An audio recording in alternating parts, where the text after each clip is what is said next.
I'm Miriam with Dorman Products. Welcome to our video breakdown of our General Motors IMRC repair pieces.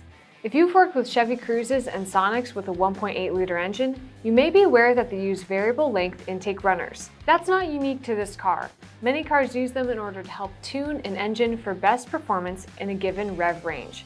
These systems optimize for power or torque depending on what might be more beneficial, and can also promote swirl, which can help distribute the fuel charge evenly throughout the combustion chamber.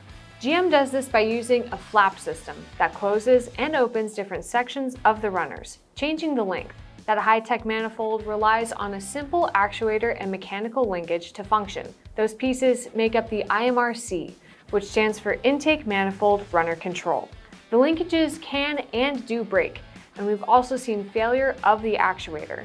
The Cruze and Sonic are both marvels of modern manufacturing, being comprised of many modular sub-assemblies. The intake manifold is just one such item. The downside to this is that if something small breaks, like the IMRC arm or the actuator, GM will only sell you a complete manifold, including the gaskets, purge valve, fuel rail, and all 4 injectors for several $100s. We offer something different, just the pieces that break. Why replace the assembly when you can just repair what malfunctioned?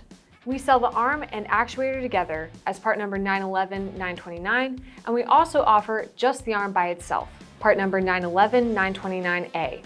Both sell with a subtle upgrade on the arm. We get rid of the plastic ball that snaps on the actuator side and instead mold in a brass ball stud. It's a simple, permanent fix for one of the mechanical parts of this IMRC system, saving you a ton of money and time. Installation of both is easy. In fact, they're even easier than the factory solution of replacing the complete manifold. If you can do that, this will definitely be a cakewalk. If you are replacing either piece, you'll pop the ball stud from the butterfly shaft.